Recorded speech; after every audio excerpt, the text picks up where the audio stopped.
భౌతిక శాస్త్రానికి సంబంధించినటువంటి ప్రాథమిక భావనలు వివరించే క్రమంలో మీకు ఈరోజు కొలతలు, ప్రమాణాలు మరియు మితులకు సంబంధించినటువంటి ప్రాథమిక భావనలు ఏ విధంగా ఉండబోతున్నాయి, అదేవిధంగా వీటికి సంబంధించినటువంటి ప్రశ్నల సరళి ఏ విధంగా ఉండబోతోంది, క్వశ్చన్ ఏరియా సంబంధించినటువంటి ప్రాథమిక రంగాలు, ప్రాధాన్య రంగాలు ఏ విధంగా ఉంటాయనేటటువంటి అంశాలను ఈరోజు కూలంకషంగా చర్చిద్దాం. ప్రధానంగా నిత్య జీవితంలో కానివ్వండి, భౌతిక శాస్త్ర పరిభాషలో కానివ్వండి, అదేవిధంగా మిగతా శాస్త్రాలకు సంబంధించి కానివ్వండి, కొలతలు అనేవి అత్యంత కీలకమైనటువంటి ఒక అంశంగా మనం ఇక్కడ పరిగణించవచ్చు. ఇక్కడ కొలత అనే దాన్ని కనుక మనం పరిశీలించినట్లయితే తెలియని పరిమాణాన్ని తెలిసిన ప్రామాణిక పరిమాణంతో పోల్చేటటువంటి క్రమంలో మనం ఇక్కడ కొలతల్ని పరిగణిస్తాము. ఫర్ ఎగ్జాంపుల్, షాపుకు వెళ్ళి ఏదైనా ఒక ఐటమ్ని కానివ్వండి, బియ్యం కానివ్వండి, చక్కెర కానివ్వండి, వీటిని తీసుకొని వచ్చే క్రమంలో కొలతల యొక్క ప్రాధాన్యత మనకి ఇక్కడ ఖచ్చితంగా గుర్తుంటుంది. అదేవిధంగా గృహిణులు వంట చేసేటటువంటి సమయంలో కూడా దేనిని ఎంత పరిమాణంలో తీసుకోవాలి అనేటటువంటి అంశాలలో ఈ కొలతల యొక్క ఆవశ్యకత ఎంత ఉంటుందనేది మనకి ఇక్కడ కీలకంగా ఉంటుందనేటటువంటి అంశాన్ని గుర్తుంచుకోవాలి. తర్వాత తెలియని పరిమాణాన్ని తెలిసిన ప్రామాణిక పరిమాణంతో పోల్చడానికి ఇక్కడ మనం కొలతలుగా అనుకుంటుంటే, ఇక్కడ ఏదైనా భౌతిక రాశి యొక్క ప్రమాణం అనేది లేదా పరిమాణం అనేది ఒక సంఖ్య మరియు దానికి సంబంధించి కొంత పరిమాణము, అంటే బియ్యం విషయానికి తీసుకున్నట్లయితే 4 గింజలు 5 గింజలు లాంటి వాటిని పరిగణించకుండా దానికి సంబంధించినటువంటి నిర్దిష్ట పరిమాణంగా కిలోగ్రాము లేదా గ్రాములలో తెలిపేటటువంటి అంశాన్ని ఇక్కడ మనం గుర్తుంచుకోవాలి. ఫర్ ఎగ్జాంపుల్, 1 కేజీ, 2 కేజీలు, 3 కేజీలు, ఈ విధంగా చూసుకున్నట్లయితే 1, 2, 3 అనేవి ఒక సంఖ్యాత్మక భావనగా, అదేవిధంగా కేజీ అనేది దాని యొక్క పరిమాణం యొక్క భావనగా మనం ఇక్కడ గుర్తుంచుకోవచ్చు. భౌతిక శాస్త్రంలో కానివ్వండి, మరే శాస్త్రంలో కానివ్వండి, నిత్య జీవితంలో కానివ్వండి, కొలతల యొక్క ఉపయోగం అనేది చాలా ఎక్కువగా ఉన్నటువంటి అంశాన్ని ఇక్కడ మనం గుర్తుంచుకోవచ్చు. ఇక్కడ కొలతలకు సంబంధించినటువంటి అంశాలను చూసినట్లయితే మరొక 2 భావనలు అనేవి ఇక్కడ మనకు కీలకంగా ఉంటాయి. అందులో మొదటిది మూలరాశులు కాగా రెండవది ఉత్పన్న రాశులుగా మనం ఇక్కడ పరిగణించవచ్చు. ఈ మూలరాశి అంటే ఏంటంటే ఏ ఇతర రాశుల మీద ఆధారపడకుండా, దట్ మీన్స్ ఒకదానిపై ఒకటి ఆధారపడకుండా మరింత సూక్ష్మ రాశులతో వివరించలేనటువంటి దాన్ని ఇక్కడ మనం మూలరాశిగా చెప్పుకోవచ్చు. ఫర్ ఎగ్జాంపుల్ చూసినట్లయితే పొడవు, ద్రవ్యరాశి, కాలము, వీటిని మనం ప్రాథమికంగా మూలరాశులుగా పరిగణిస్తాము. అంటే వీటిని ఏ ఇతర సూక్ష్మరాశులతో మనం వివరించలేము. ఇవి ఒకదాని మీద ఒకటి డిపెండ్ కావు కాబట్టి, ఆధారపడవు కాబట్టి వీటిని మనం ఇక్కడ మూలరాశులుగా చెప్పుకుంటాము. అయితే ఈ మధ్య కాలంలో సిస్టమ్ ఆఫ్ ఇంటర్నేషనల్ స్టాండర్డ్స్ వచ్చిన తర్వాత SI యూనిట్స్గా పరిగణిస్తున్నప్పుడు ఈ క్రమంలో మరికొన్నిటిని మూలరాశులుగా తీసుకున్నాము. దాంట్లో విద్యుత్ ప్రవాహ తీవ్రత, ఉష్ణోగ్రత, కాంతి ఉద్దీపన తీవ్రత, ఈ మూడింటిని కూడా మూలరాశులుగా పరిగణిస్తున్నాము SI యూనిట్స్ మనం తీసుకున్న తర్వాత. గతంలో ఉన్నటువంటి ప్రాథమిక రాశులుగా లేదా మూలరాశులుగా మనం పొడవు, ద్రవ్యరాశి, కాలంలను పరిగణించాల్సి వస్తే ఈ మధ్య కాలంలో యాడ్ అయినటువంటి విద్యుత్ ప్రవాహ తీవ్రత, ఉష్ణోగ్రత మరియు కాంతి ఉద్దీపన, ఈ మూడింటిని కూడా మూలరాశులుగా పరిగణిస్తాము. ఇక్కడ ప్రాధాన్యత ఉన్నటువంటి ఒక అంశంగా, క్వశ్చన్ పడేటటువంటి అంశంగా దీన్ని ఇక్కడ మనం గమనించినట్లయితే ఈ క్రింది వానిలో ఇటీవల కాలంలో మూలరాశిగా పరిగణించినదేది లేదా క్రింది వానిలో ప్రాథమికంగా అంటే గతంలో మూలరాశిగా పరిగణించబడనిదేది అనే అంశంలో మనకి ఇక్కడ క్వశ్చన్ రావచ్చు.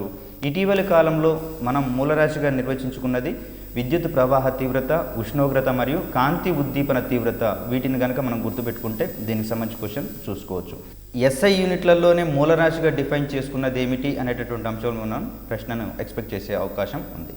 తర్వాత వివిధ మూలరాశులకు సంబంధించినటువంటి ప్రమాణాలు ఏ యూనిట్లు ఉన్నాయి అనేటటువంటి అంశాన్ని కనుక చూసినట్లయితే గతంలో CGS మానము, MKS మానము ఉండగా ఈ మధ్య కాలంలో SI మానంను ఇక్కడ మనం డిఫైన్ చేసుకున్నటువంటి అంశాన్ని ఇక్కడ మనం గుర్తుంచుకోవాలి. సో పొడవుకు సంబంధించి ఏ మానంలో ఏ రకమైనటువంటి ప్రమాణాలు ఉన్నాయి అనేటటువంటి అంశంలో కూడా మనం ప్రశ్నను ఎక్స్పెక్ట్ చేయవచ్చు. పొడవుకు సంబంధించి CGS మానంలో సెంటీమీటర్ని ప్రమాణంగా తీసుకోగా MKSలో మీటర్ని, అదేవిధంగా SI యూనిట్స్లో కూడా మనం మీటర్ని తీసుకుంటున్నాము. అదేవిధంగా ద్రవ్యరాశికి సంబంధించి CGS మానంలో గ్రాముని తీసుకోగా MKS మరియు SI యూనిట్లలో మనం ఇక్కడ కిలోగ్రామ్ని తీసుకున్నటువంటి అంశాన్ని గుర్తుంచుకోవాలి. కాలానికి సంబంధించి CGS మానంలో, MKS మానంలో, అదేవిధంగా SI యూనిట్స్లలో అన్నిట్లలో కూడా కాలానికి సంబంధించినటువంటి ప్రాథమిక ప్రమాణంగా సెకండ్ని డిఫైన్ చేసుకున్నాము. తర్వాత విద్యుత్ ప్రవాహ తీవ్రతను మనం CGS, MKS పద్ధతులలో మూలరాశిగా గుర్తించలేదు కాబట్టి దానికి ఇక్కడ ప్రమాణం లేదనేటటువంటి అంశాన్ని గుర్తుంచుకోవాలి. అంటే CGS, MKSలలో ఈ విద్యుత్ ప్రవాహ తీవ్రత, ఉష్ణోగ్రత మరియు కాంతి ఉద్దీపన తీవ్రతలకు సంబంధించి మూల ప్రమాణాలు లేవనేటటువంటి అంశాన్ని ఇక్కడ మనం గుర్తుంచుకోవాలి. ఇది కేవలం SI యూనిట్లలో మాత్రమే మనం ఇక్కడ ప్రమాణాలను తీసుకున్నాం. సో విద్యుత్ ప్రవాహ తీవ్రత, ఉష్ణోగ్రత, కాంతి ఉద్దీపన తీవ్రత వీటిని SI యూనిట్స్ని డిఫైన్ చేసుకునేటటువంటి క్రమంలో వీటిని కూడా మనం మూలరాశులుగా పరిగణించామని చెప్పేసి చెప్పుకున్నాం. దీంట్లో విద్యుత్ ప్రవాహ తీవ్రత మరియు ఉష్ణోగ్రత, కాంతి ఉద్దీపన తీవ్రతలకు సంబంధించి SI యూనిట్స్లలో ప్రమాణాలను మనం ఎక్స్పెక్ట్ చేయవచ్చు, కానీ CGS MKSలలో వీటిని డిఫైన్ చేసుకోకపోవడం వల్ల ఆ యూనిట్లలో వీటికి ప్రమాణాలు లేవనేటటువంటి అంశాన్ని ఇక్కడ మనం గుర్తుంచుకోవాలి.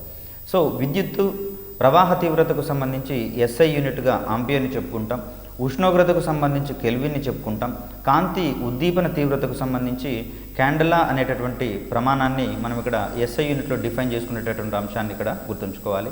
తర్వాత వివిధ ప్రమాణాలను ఒకదాని నుంచి మరొక ప్రమాణంలోకి ఏ విధంగా మార్చుకోవాలనేటటువంటి అంశంలో కూడా మనం ఇక్కడ భౌతిక శాస్త్రంలో చాలా కేర్ఫుల్గా ఉండేటటువంటి అంశాన్ని ఇక్కడ గుర్తుంచుకోవాలి. 1 సెంటీమీటర్కి 10 మిల్లీమీటర్లు అనేటటువంటి అంశాలు ప్రాథమికంగా మనం గణిత శాస్త్రంలో చాలా తక్కువ స్థాయి క్లాసులలో, అనగా 5th క్లాస్ నుంచి వచ్చేటటువంటి మ్యాథమెటిక్స్ మరియు ఫిజికల్ సైన్స్లో భాగంగా మనం నేర్చుకున్నటువంటి అంశాన్ని ఇక్కడ గుర్తుంచుకుంటే, ఇక్కడ 100 సెంటీమీటర్లు అయితే 1 మీటర్ అనేది దాదాపుగా అందరికీ తెలుసు, కానీ 1/100 మీటర్ని 1 సెంటీమీటర్గా గుర్తిస్తామని, లేదా మీటర్లో 100వ వంతుని లేదా 100వ భాగాన్ని మనం ఇక్కడ సెంటీమీటర్గా డిఫైన్ చేసుకుంటామనేటటువంటి అంశాలను ఇక్కడ మనం జాగ్రత్తగా చూసుకోవాలి. ఇక్కడ 1 మిల్లీమీటర్కి మైక్రాన్కి సంబంధించినటువంటి ఈ సహసంబంధాన్ని కనుక చూసినట్లయితే, రిలేషన్ కనుక చూసినట్లయితే 1 మిల్లీమీటర్ అనేది 100 మైక్రాన్లకు ఈక్వల్ అవుతుంది అనేటటువంటి అంశాన్ని ఇక్కడ చూస్తాం. లేదా 1 మైక్రాన్ అనేది మిల్లీమీటర్లో 100వ వంతు ఉంటుంది అనేటటువంటి అంశాన్ని ఇక్కడ మనం గుర్తుంచుకోవాలి. ఇవి మిల్లీమీటర్ అనేది మనం స్కేల్ ద్వారా గణించగలిగేటటువంటి ఒక సాధారణ కొలతగా కనుక చూసుకుంటే, మైక్రాన్లు అనేవి ఇంకా కనిష్ట స్థాయిలలో ఉండేటటువంటి కొలతలుగా ఇక్కడ మనం చూసుకుంటాం. అదేవిధంగా బరువుకు సంబంధించినటువంటి ప్రమాణాలు కనుక మనం చూసినట్లయితే 1000 గ్రాములు 1 కిలోగ్రాముకి సమానమైనటువంటి అంశము, లేదా కిలోగ్రాములో 1000వ వంతుని 1 గ్రాముగా పరిగణించేటటువంటి అంశాన్ని ఇక్కడ మనం గుర్తుంచుకోవాలి. అదేవిధంగా 1 మైక్రాన్ని 10⁻³ మిల్లీమీటర్స్గా మనం ఇక్కడ చెప్పుకుంటున్నాము. దీంతో పాటుగా ఆంగ్స్ట్రామ్ అనేటటువంటి మరొక కొలతను తీసుకుంటే ఇది 10⁻⁻10 మీటర్స్, లేదా 10⁻⁻7 మిల్లీమీటర్స్, లేదా 10⁻⁻8 సెంటీమీటర్స్గా దీన్ని కన్వర్ట్ చేసుకునేటటువంటి అంశాన్ని ఇక్కడ మనం గుర్తుంచుకుంటే, ప్రధానంగా ఇక్కడ బుక్లో చూపించినటువంటి కొలతను రకరకాలుగా మార్చుకోవడం ద్వారా మనం ప్రశ్న ఏ రకంగా వచ్చినా కూడా దాన్ని మనం ఈజీగా ఆన్సర్ చేసుకునేటటువంటి అంశంలో ఇది మనకు ఉపయుక్తం అవుతుంది. తర్వాత ఈ దూరాలకు సంబంధించి త్రిభుజీకరణ పద్ధతి అనేది ఒకటి ముఖ్యంగా ఉండేటటువంటి అంశాన్ని ఇక్కడ మనం గమనించుకోవాలి. స్కేలు లేదా మీటర్ స్కేలు లేదా టేపు సహాయంతో సమీపంలో ఉండేటటువంటి కొలతలను కనుక మనం గమనించగలిగితే, సుదూరంలో ఉండేటటువంటి భౌతిక రాశుల యొక్క లేదా ఆకారాల యొక్క ఎత్తు కానివ్వండి, దూరాన్ని కానివ్వండి మెజర్ చేయడానికి ఇక్కడ త్రిభుజీకరణ పద్ధతి అనేది మనకి ఇక్కడ బాగా ఉపయుక్తం అవుతుంది అనేటటువంటి అంశాన్ని గుర్తుంచుకోవాలి. శిఖరాల ఎత్తు కానివ్వండి, గుడి గోపురాల ఎత్తు కానివ్వండి, నదుల యొక్క వెడల్పు కానివ్వండి, నక్షత్రాల దూరాలు, గ్రహాల మధ్యలో ఉండేటటువంటి దూరాలను మనం మన దగ్గర ఉండేటటువంటి పరికరాల ద్వారా గ్రహించలేము. కాబట్టి దీనికి ఉపయుక్తమయ్యేటటువంటి ఒక బెస్ట్ మెజర్మెంట్గా లేదా మెథడ్గా మనం ఇక్కడ త్రిభుజీకరణ పద్ధతిని స్వీకరిస్తాము. శిఖరాల ఎత్తును కానివ్వండి, గుడి గోపురాల ఎత్తు, నదుల వెడల్పు, నక్షత్రాల దూరాలు మరియు గ్రహాల మధ్య ఉండేటటువంటి దూరాలను ఖచ్చితంగా గణించడానికి మనకు ఉపయుక్తమయ్యేటటువంటి ఒక పద్ధతిగా త్రిభుజీకరణ పద్ధతిని మనం ఇక్కడ చూస్తాం. తర్వాత ఈ ప్రమాణాలకు సంబంధించి మీటర్ని ఒక ప్రాథమిక ప్రమాణంగా మనం ఇక్కడ డిఫైన్ చేసుకున్నాం. కాబట్టి ఈ మీటర్ అనే దానికి ఒక ఖచ్చితమైనటువంటి డెఫినేషన్ ఇవ్వగలిగితే, ఆ డెఫినేషన్ కూడా మనకు ఎగ్జామ్ పాయింట్ ఆఫ్ వ్యూలో చాలా కీలకంగా మారేటటువంటి అంశాన్ని ఇక్కడ మనం గుర్తుంచుకోవాలి.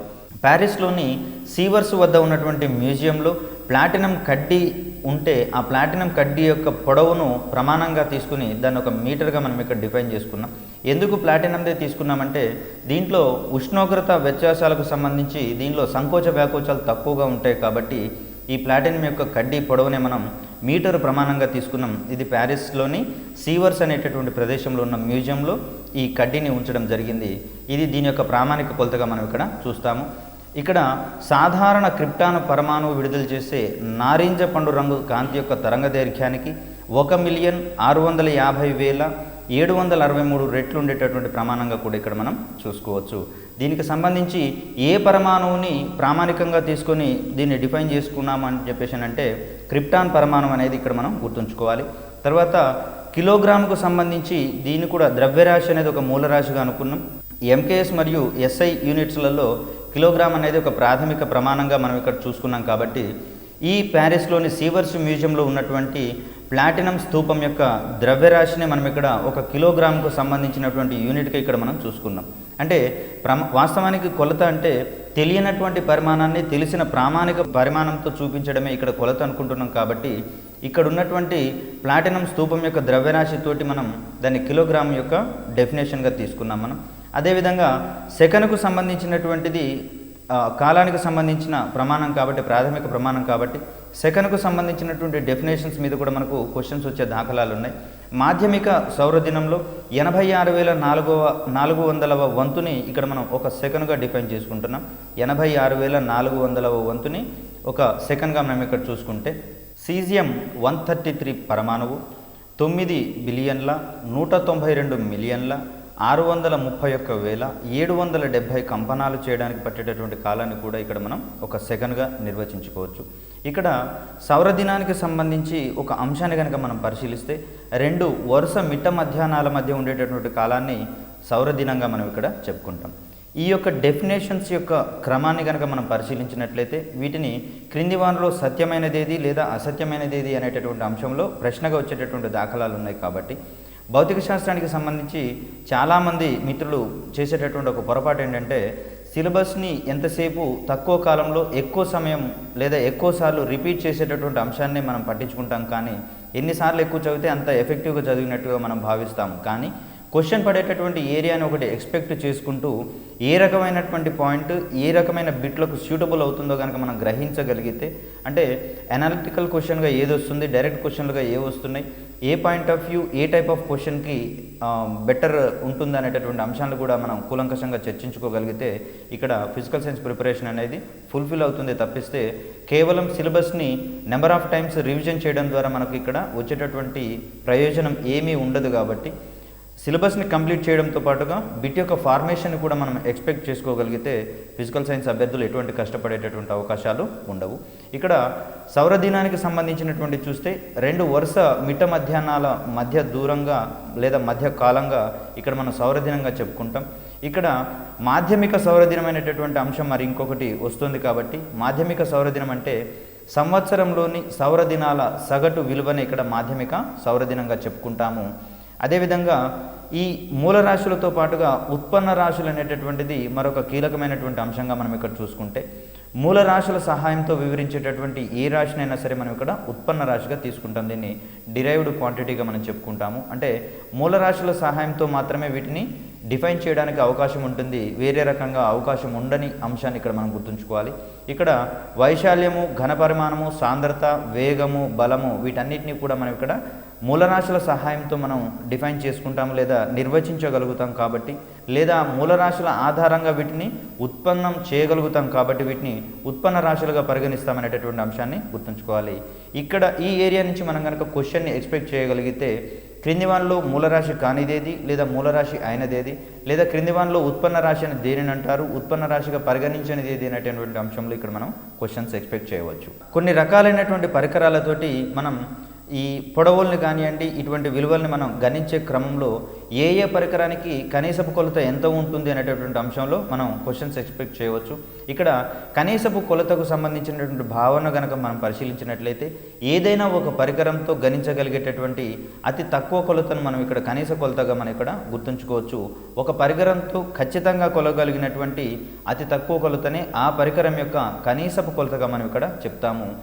ఆ పరికరం యొక్క సున్నితత్వము లేదా ఖచ్చితత్వం అనేది సునిశ్చితత్వం అనేది ఆ పరికరం యొక్క కనీసపు కొలత ద్వారా మనం ఇక్కడ డిఫైన్ చేసుకుంటామనేటటువంటి అంశాన్ని ఇక్కడ గుర్తుంచుకోవాలి.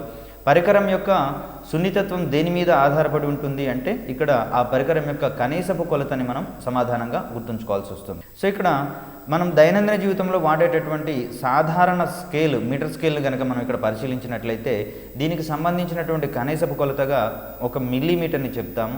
అంటే 1 సెంటీమీటర్ని 10 భాగాలు చేస్తే అక్కడ లైన్స్ అనేది ఖచ్చితంగా కనిపిస్తుంటాయి కాబట్టి ఒక్కొక్క లైన్ అనేది 1 మిల్లీమీటర్ని సూచిస్తుంది. ఆ పరికరం సహాయంతో మనం కొలవగలిగినటువంటి అతి కనీసపు కొలతగా మిల్లీమీటర్ని ఇక్కడ మనం చెప్పుకుంటాము. అదేవిధంగా టేబుల్, గడియారము మరియు వాచీలకు సంబంధించి అతి కనీసపు కొలతగా మనం 1 సెకండ్ అనే దాన్ని ఇక్కడ డిఫైన్ చేసుకుంటే, ఇక్కడ పొడవులకు సంబంధించి మీటర్ స్కేలు, టేబుల్తో పాటుగా ఇంకా వాటికంటే తక్కువ కొలతలను గణించగలిగేటటువంటి వాటికి ఎక్కువ ప్రాధాన్యత ఉండేటటువంటి అంశాన్ని ఇక్కడ మనం చూసుకోవాలి. ఇక్కడ ఎలక్ట్రిసిటీ లేదా ఎలక్ట్రానిక్స్ డిపార్ట్మెంట్కి సంబంధించి వైర్ల యొక్క మందాన్ని కానివ్వండి, పొడవులను కానివ్వండి కొలిచే క్రమంలో కొన్ని పరికరాలు అనేవి మనకు చాలా ఎక్కువగా ఉపయోగపడేటటువంటి అంశాన్ని చూసుకుంటే వెర్నియర్ క్యాలిపర్స్ మరియు స్క్రూ గేజ్ అనేవి వాటికి బెస్ట్ ఎగ్జాంపుల్స్గా చెప్పవచ్చు. ఇక్కడ వెర్నియర్ స్కేల్ అనేది ఒక 2 స్కేల్లుగా ఇక్కడ డివైడ్ చేస్తున్నారు. వెర్నియర్ క్యాలిపర్స్లో ఉండేటటువంటి ప్రధాన స్కేలు మరియు వెర్నియర్ స్కేలుల యొక్క కాంబినేషన్ మనం ఇక్కడ వెర్నియర్ క్యాలిపర్స్గా తీసుకొని దీని ద్వారా మిల్లీమీటర్ కంటే తక్కువ మందము లేదా పొడవు ఉన్నటువంటి వస్తువుల యొక్క పొడవును కూడా మనం ఇక్కడ గణించవచ్చు అనేటువంటి అంశాన్ని ఇక్కడ మనం గుర్తుంచుకోవాలి. ఈ క్రమంలో మనకు ఉపయోగపడే వెర్నియర్ క్యాలిపర్స్ మరియు స్క్రూ గేజ్గా మనం ఇక్కడ చూసుకుంటాము. ఈ వెర్నియర్ క్యాలిపర్స్ యొక్క కనీసపు కొలతగా 0.1 మిల్లీమీటర్స్ని మనం ఇక్కడ చూసుకుంటాం. ఇక్కడ సాధారణ స్కేల్తో 1 మిల్లీమీటర్ని చూసుకుంటే మిల్లీమీటర్ కంటే తక్కువ కొలతలను కూడా మనం గణించేటటువంటి క్రమంలో వెర్నియర్ క్యాలిపర్స్ ఉపయోగపడుతుంది అనేటువంటి అంశాన్ని ఇక్కడ మనం గుర్తుంచుకోవాలి. వెర్నియర్ క్యాలిపర్స్లో ప్రధానంగా 2 స్కేల్స్ ఉంటాయి. ప్రధాన స్కేల్ ఒకటి, వెర్నియర్ స్కేల్ ఒకటి. ఒక ప్రధాన స్కేల్ విభాగం యొక్క విభాగాన్ని మనం ఇక్కడ 1 మిల్లీమీటర్గా చెప్పుకుంటాం. అదేవిధంగా ఒక వెర్నియర్ స్కేల్ యొక్క విభాగాన్ని దీన్ని 1 VSDగా చెప్పుకుంటాం. VSD అంటే వెర్నియర్ స్కేల్ డివిజన్ అని చెప్పేసి అంటాము. ఇది 9/10 మిల్లీమీటర్స్కి సమానమయ్యేటటువంటి అంశాన్ని ఇక్కడ మనం చూడొచ్చు. ఇక్కడ మనకు ఒకవేళ క్వశ్చన్ పడితే డైరెక్ట్ క్వశ్చన్గా గతంలో అడిగినటువంటి దాఖలాలు కూడా ఉన్నాయి. ఒక VSD విలువ, వెర్నియర్ స్కేల్ విభాగం యొక్క విలువ ఎంత అనేటటువంటి అంశాలు మనం ఇక్కడ క్వశ్చన్ ఎక్స్పెక్ట్ చేయవచ్చు. ఈ క్రమంలో చూసినట్లయితే ఒక వెర్నియర్ క్యాలిపర్స్ యొక్క కనీసపు కొలతకు సూత్రంగా మనం ఒక ప్రధాన స్కేల్ విభాగము మైనస్ ఒక వెర్నియర్ స్కేల్ విభాగాన్ని మనం ఇక్కడ చెప్పుకుంటే ఈ కనీసపు కొలత యొక్క విలువ మనకి ఇక్కడ 1/10 మిల్లీమీటర్లు. దీనిని మనం 0.1 మిల్లీమీటర్స్గా చూసుకునేటటువంటి అంశాన్ని ఇక్కడ మనం గుర్తుంచుకోవాలి. ఈ క్రమంలో వెర్నియర్ క్యాలిపర్స్ ద్వారా ఒక వస్తువు యొక్క ఖచ్చితమైనటువంటి పొడవును గణించే క్రమంలో ఆ సూత్రం ఏమిటనేటటువంటి అంశంలో కూడా మనకు ప్రశ్న వచ్చేటటువంటి దాఖలాలు ఉంటాయి. దీన్ని ఒక ప్రధాన scale reading plus vernier scale reading into కనీసపు కొలతగా ఇక్కడ మనం చెప్పుకుంటాము. అంటే వెర్నియర్ క్యాలిపర్స్ సహాయంతో ఏదైనా వస్తువు యొక్క పొడవుని ఖచ్చితంగా కొలవాలంటే దానికి సంబంధించినటువంటి సూత్రంగా ఇక్కడ మనం చెప్తాం. ప్రధాన scale reading plus vernier scale reading into కనీసపు కొలత. ఈ సూత్రం సహాయంతో మిల్లీమీటర్ కంటే తక్కువ పొడవు ఉన్నటువంటి వస్తువుల యొక్క మందాన్ని కానివ్వండి లేదా పొడవులను కానివ్వండి ఎక్యురేట్గా కొలిచేటటువంటి క్రమాన్ని ఇక్కడ మనం గుర్తుంచుకోవాలి. ఇక్కడ వెర్నియర్ క్యాలిపర్స్ అనేది ఒక స్తూపాకారపు కడ్డీ పొడవు, స్తూపాకార గొట్టం లోపలి వ్యాసం మొదలగు వాటిని కనుగొనడానికి ఈ పరికరం అనేది అత్యంత ఖచ్చితంగా ఉపయోగపడుతుంది మరియు దాని యొక్క సున్నితత్వం దృష్ట్యా ఆ కొలతల్ని ఖచ్చితంగా గణిస్తుంది అనేటటువంటి అంశాన్ని ఇక్కడ మనం గుర్తుంచుకోవాలి. దీని తర్వాత స్క్రూ గేజ్కి సంబంధించినటువంటి అంశాలను కనుక మనం పరిశీలించినట్లయితే గాజు పలక యొక్క మందము, అదేవిధంగా కాగితం యొక్క మందము, తీగ యొక్క మందము, గోళానికి సంబంధించినటువంటి వ్యాసము, వీటన్నిటిని కనుక్కోవడానికి ఈ పరికరం అనేది చాలా అత్యద్భుతంగా పనిచేస్తుంది అనేటటువంటి అంశాన్ని ఇక్కడ మనం గుర్తుంచుకోవాలి. స్క్రూ గేజ్ అనేది గాజు పలక మందము, కాగితం మందము, ఎలక్ట్రిక్ తీగ యొక్క మందము, గోళానికి సంబంధించినటువంటి అతి తక్కువ సైజు ఉన్నటువంటి గోళాల యొక్క వ్యాసాన్ని కూడా మనం ఇక్కడ ఖచ్చితంగా స్క్రూ గేజ్ సహాయంతో మనం ఇక్కడ కొలవచ్చు. ఇక్కడ స్క్రూ గేజ్లో ఉండేటటువంటి ఈ స్కేళ్ళ మధ్యలో కూడా మనం దాన్ని గుర్తుంచుకోవాల్సినటువంటి అవసరం ఉంది. ఇక్కడ స్క్రూ గేజ్లో 2 రకాల స్కేళ్ళు ఉండేటటువంటి అంశాన్ని గుర్తుంచుకోవాలి. పిచ్ స్కేల్ మరియు తల స్కేల్ అనేటటువంటి 2 స్కేల్స్ ఇక్కడ స్క్రూ గేజ్లో ఉండేటటువంటి అంశాన్ని గుర్తుంచుకోవాలి. అదేవిధంగా స్క్రూ గేజ్ పనిచేయడంలో ఇమిడి ఉండేటటువంటి సూత్రం మీద కూడా మనకు గతంలో ప్రశ్నలు వచ్చినటువంటి దాఖలాలు ఉన్నాయి కాబట్టి స్క్రూ గేజ్ పనిచేసే సూత్రంగా మనం మర సూత్రాన్ని గుర్తుంచుకుంటాం.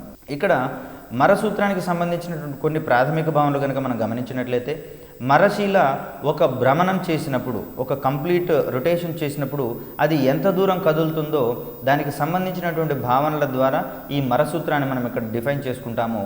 మరశీల ఒక పూర్తి భ్రమణం చేసినప్పుడు ఆ మర కదిలేటటువంటి దూరాన్ని మనం మరశీల యొక్క పిచ్గా డిఫైన్ చేసుకుంటాం. ఇక్కడ ఈ పిచ్ తర్వాత వచ్చేటటువంటి మరొక అంశంగా మనం మర భ్రమణాంతరం గురించి చెప్పుకుంటాము. మర భ్రమణాంతరం అంటే మరశీల ప్రయాణించిన దూరము బై మర చేసినటువంటి భ్రమణాల యొక్క సంఖ్య, అంటే మరశీల ప్రయాణించిన దూరాన్ని మర భ్రమణాల సంఖ్యతో గనక మనం డివైడ్ చేసినట్లయితే, భాగాహారం చేసినట్లయితే మర భ్రమణాంతరం వస్తుంది అనేటటువంటి అంశాన్ని ఇక్కడ మనం గుర్తుంచుకోవాలి. తర్వాత స్క్రూ గేజ్కి సంబంధించినటువంటి కనీసపు కొలతకు సంబంధించి కూడా మనకు ప్రశ్నలు వచ్చేటటువంటి దాఖలాలు ఉన్నాయి. కాబట్టి స్క్రూ గేజ్ కనీసపు కొలతకు సూత్రంగా మనం ఇక్కడ మర భ్రమణాంతరము బై తల స్కేలు మీద విభాగాల సంఖ్యగా ఇక్కడ మనం దాని యొక్క సూత్రాన్ని గుర్తుంచుకోవాలి. మర భ్రమణాంతరము బై తల స్కేలు మీద ఉండేటటువంటి విభాగాల సంఖ్య.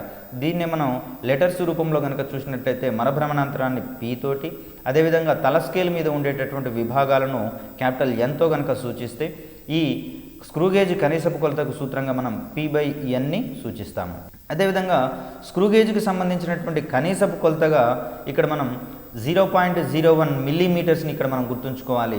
దీన్నే మనం 0.001 సెంటీమీటర్స్గా మనం డిఫైన్ చేసుకుంటాం. అంటే ఒక ప్రమాణాన్ని డైరెక్ట్ అదే ప్రమాణంలో అడగకుండా సెంటీమీటర్స్లలో అడిగేటటువంటి క్రమంలో ఇక్కడ 0.001 సెంటీమీటర్స్ అనేదేమో స్క్రూ గేజ్ యొక్క కనీసపు కొలతగా మనం చెప్పుకుంటే, 0.01 మిల్లీమీటర్స్ని మనం స్క్రూ గేజ్ యొక్క కనీసపు కొలతగా మనం ఇక్కడ చెప్పుకోవచ్చు. ఇక్కడ వస్తువుల యొక్క వ్యాసాన్ని కానీ మందాన్ని కానీ స్క్రూ గేజ్ సహాయంతో గణించే క్రమంలో దాని యొక్క ఫార్ములా కూడా ఇక్కడ మనకు క్వశ్చనీర్లో ఉండేటటువంటి అవకాశం ఉంది. కాబట్టి ఇక్కడ వస్తువు యొక్క వ్యాసము లేదా మందము విలువని స్క్రూ గేజ్ ద్వారా గణించే క్రమంలో ఆ సూత్రాన్ని ఈ విధంగా గుర్తుంచుకోవచ్చు. పిచ్ స్కేల్ రీడింగ్ ప్లస్ తల స్కేల్ రీడింగ్ ఇంటూ కనీసపు కొలత. అంటే కనీసపు కొలతకు ఆల్రెడీ మనం డిఫైన్ చేసుకున్నాము. ఏదైనా పరికరం ద్వారా గణించగలిగేటటువంటి అతి తక్కువ కొలతనే మనం ఇక్కడ కనీసపు కొలతగా మనం భావిస్తుంటే, పిచ్ స్కేల్ రీడింగ్ ప్లస్ తల స్కేల్ రీడింగ్ ఇంటూ ఆ పరికరం ద్వారా గణించేటటువంటి కనీసపు కొలతని గుణకారం చేస్తే వచ్చేటటువంటి విలువనే ఆ వస్తువుల యొక్క వ్యాసము లేదా మందంగా చెప్పుకుంటాం. ఇది 1 మిల్లీమీటర్ కంటే తక్కువ మందం ఉన్నటువంటి లేదా వ్యాసం ఉన్నటువంటి వస్తువుల యొక్క కొలతను గణించడానికి ఇక్కడ స్క్రూ గేజ్ మరియు వెర్నియర్ క్యాలిపర్స్ అనేవి అత్యధికంగా వినియోగించబడుతున్నాయనే అంశాన్ని ఇక్కడ మనం గుర్తుంచుకోవాలి. తర్వాత ఈ పరికరాలకు సంబంధించి మరికొన్ని అంశాలలో శూన్యాంశ దోషాలను మనం ఇక్కడ గమనించుకోవాలి.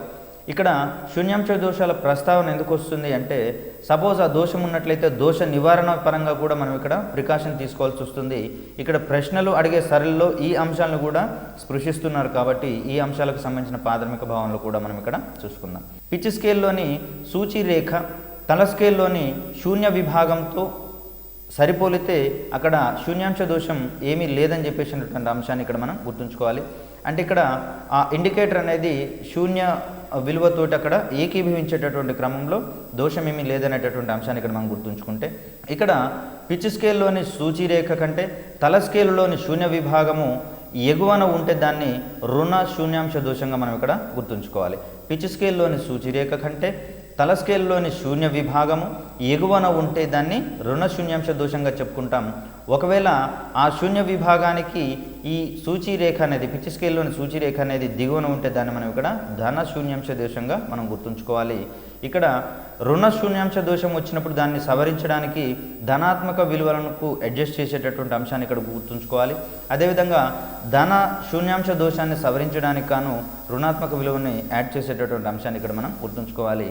ఇక్కడ శూన్యాంశ దోషం అంటే ఏమిటి, అదేవిధంగా దాన్ని సవరించే క్రమంలో ఏ విధమైనటువంటి మెకానిజం ఇక్కడ పాటిస్తామనేటటువంటి అంశాల్లో కూడా మనకి ఇక్కడ ప్రశ్న వచ్చే దాఖలాలు ఉన్నాయి. తర్వాత వైశాల్యానికి సంబంధించి ఏ ఏ ప్రమాణాలు ఉన్నాయి, దాని యొక్క వేర్వేరు యూనిట్లను ఏ విధంగా కన్వర్ట్ చేసుకోవాలనేటువంటి అంశంలో కూడా మనకి ఇక్కడ ప్రశ్నలు ఎక్స్పెక్ట్ చేయవచ్చు. దీనికి సెంటీమీటర్ స్క్వేర్ లేదా చదరపు సెంటీమీటర్లని, మీటర్ స్క్వేర్ లేదా చదరపు మీటర్లు అనేవి వైశాల్యానికి సంబంధించినటువంటి ప్రమాణాలుగా మనం ఇక్కడ చెప్పుకుంటాం. సెంటీమీటర్ స్క్వేర్ లేదా చదరపు సెంటీమీటర్లన్న రెండింటి యొక్క రూపం ఒకటే అని, అదేవిధంగా మీటర్ స్క్వేర్ మరియు చదరపు మీటర్లను వైశాల్యానికి సంబంధించినటువంటి ప్రమాణాలుగా సూచిస్తామనేటటువంటి అంశాన్ని ఇక్కడ మనం గుర్తుంచుకోవాలి. దీంట్లో భాగంగా 1 metre square is equal to 10,000 centimetre స్క్వేర్కి సమానం అవుతుంది అనేటటువంటి అంశాన్ని ఇక్కడ మనం గుర్తుంచుకోవాలి. అంటే 1 మీటర్ విలువ 100 సెంటీమీటర్లకు సమానం. కాబట్టి 1 మీటర్ స్క్వేర్ వైశాల్యాన్ని మనం 1 మీటర్ ఇంటూ 1 మీటర్ డైమెన్షన్స్ ఉండేటటువంటి ప్రదేశం యొక్క వైశాల్యంగా మనం గుర్తుంచుకోగలిగితే మీటర్కి 100 సెంటీమీటర్లు. కాబట్టి ఆ రకమైనటువంటి విలువను మల్టిప్లై చేసినట్లయితే 10,000 సెంటీమీటర్ స్క్వేర్కి ఈక్వల్ అవుతుంది అనేటటువంటి అంశాన్ని ఇక్కడ మనం గుర్తుంచుకోవాలి. లేదా 1 centimetre square is equal to 1/10,000 metre square అనేటటువంటి అంశాన్ని ఇక్కడ మనం గుర్తుంచుకోవాలి. లేదా దీన్ని ప్రశ్న రూపంలో కనుక అడగాల్సి వస్తే ఒక సెంటీమీటర్ స్క్వేర్ లేదా ఒక చదరపు సెంటీమీటర్ అనేది ఒక చదరపు మీటర్లో ఎన్నో వంతుగా ఉంటుంది లేదా ఎన్నో భాగంగా ఉంటుంది అనేటటువంటి అంశంలో మనం ఇక్కడ ప్రశ్నను ఎక్స్పెక్ట్ చేయవచ్చు. యాక్చువల్గా ఎగ్జామినర్ అనేవాడి యొక్క దృక్పథం ఏ విధంగా ఉంటుందంటే మనం సబ్జెక్టుని ఎన్ని కోణాలలో చదువుకోగలుగుతున్నాం, ఎన్ని కోణాలలో పరిశీలించగలుగుతున్నాం అనేటటువంటి అంశంలో ఎగ్జామినర్ యొక్క దృక్పథం ఉంటుంది. కాబట్టి ఆ పాయింట్ని సాధ్యమైనన్ని డిఫరెంట్ డైమెన్షన్స్లలో కనుక మనం మార్చుకోగలిగితే ఎగ్జామినేషన్ సెంటర్కి వెళ్ళడానికి ముందే ప్రశ్నలకు సంబంధించినటువంటి నాడిని మనం పట్టుకోవచ్చు. ఇదే క్రమంలో ఉన్నటువంటి బిట్లుగా ఈ కన్వర్షన్ టేబుల్స్ని మనం ఇక్కడ గుర్తుంచుకోవాలి. ఒక చదరపు సెంటీమీటర్ అనేది ఒక చదరపు మీటర్లో 1/10,000వ వంతు ఉంటుందనేటటువంటి అంశాన్ని, లేదా ఒక చదరపు మీటర్లో 10,000వ భాగంగా ఉంటుందనేటటువంటి అంశాన్ని ఇక్కడ మనం గుర్తుంచుకోవాలి. తర్వాత క్రమాకార వస్తువులకు సంబంధించినటువంటి వైశాల్యాన్ని గణించడానికి ప్రాథమికంగా సూత్రాలు ఉన్నా కూడా క్రమాకార వస్తువులకు సంబంధించినటువంటి ఫార్ములాస్ మనకు అందుబాటులో లేవనేటటువంటి అంశాన్ని ఇక్కడ మనం గమనించుకుంటే వాటి యొక్క వైశాల్యాన్ని కూడా గణించడానికి మనకు గ్రాఫ్ పేపర్ అనేది ఖచ్చితంగా యూజ్ అవుతుంది అనేటటువంటి అంశాన్ని ఇక్కడ మనం గుర్తుంచుకోవాలి. అక్రమాకార వస్తువుల యొక్క వైశాల్యాలను మనం గ్రాఫ్ కాగితం సహాయంతో కనుగొనవచ్చు. ఇక్కడ వైశాల్యంతో పాటుగా ఘన పరిమాణానికి సంబంధించినటువంటి వివిధ ప్రమాణాలు కూడా మనకు చాలా ఇంపార్టెంట్ క్వశ్చనింగ్ పాయింట్ ఆఫ్ వ్యూలో. దీంట్లో భాగంగా ఘన పరిమాణానికి సంబంధించినటువంటి ప్రమాణాలు కనుక మనం చూసినట్లయితే సెంటీమీటర్ క్యూబ్ లేదా క్యూబిక్ సెంటీమీటర్స్ లేదా ఘనపు సెంటీమీటర్లు అనే దాన్ని మనం ఇక్కడ ఘనపరిమాణానికి సంబంధించిన ప్రమాణంగా చెప్పుకుంటాం.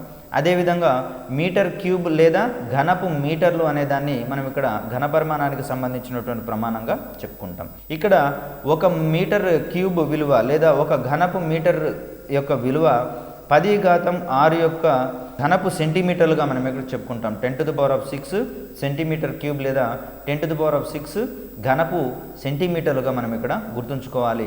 లేదా దీన్ని సెంటీమీటర్ క్యూబ్కి మరియు మీటర్ క్యూబ్కి గనక ఆ రిలేషన్ కనుక చూసినట్లయితే ఒక centimetre cube is equal to 10⁻6 metres క్యూబ్గా మనం ఇక్కడ చూసుకోవచ్చు.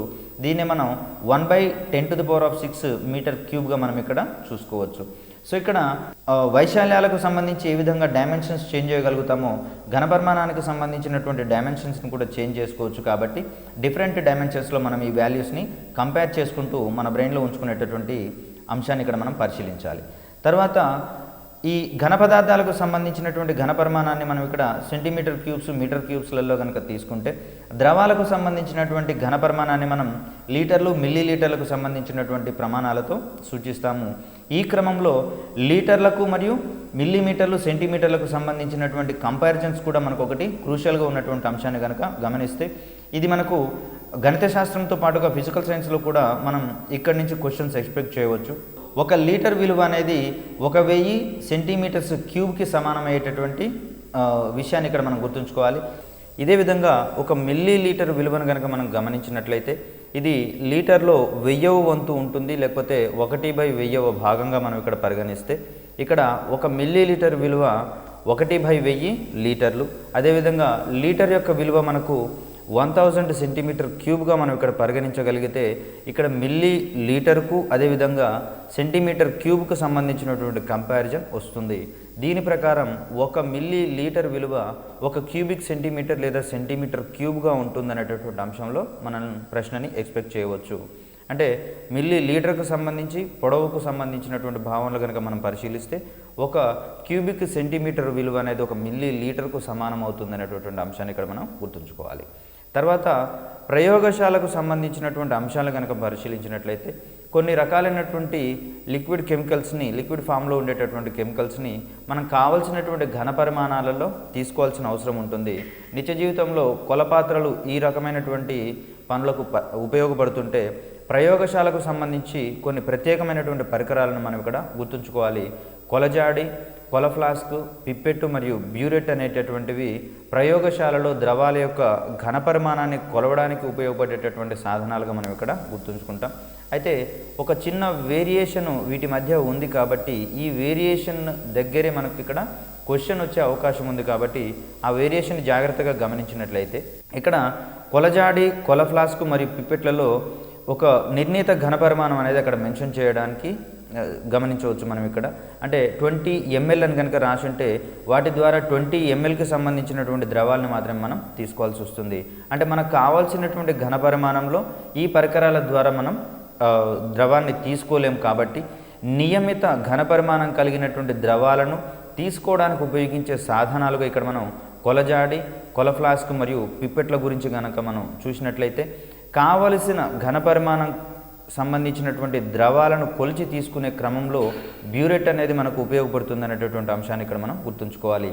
కొలజాడి, కొల ఫ్లాస్క్, పిప్పెట్టు మరియు బ్యూరెట్లు అనేవి ప్రయోగశాలలో అవసరమైనటువంటి ద్రవాలను అవసరమైన ఘన పరిమాణంలో కొలవడానికి ఉపయోగించే పరికరాలుగా మనం నిర్ధారించుకుంటే కొలజాడి, కొల ఫ్లాస్క్ మరియు పిప్పెట్లు అనేవి నియమిత ఘన పరిమాణం ఉన్న ద్రవాలకు మాత్రమే వినియోగపడుతుంది, వాటిని తీసుకోవడానికి మాత్రమే ఉపయోగపడుతుంది.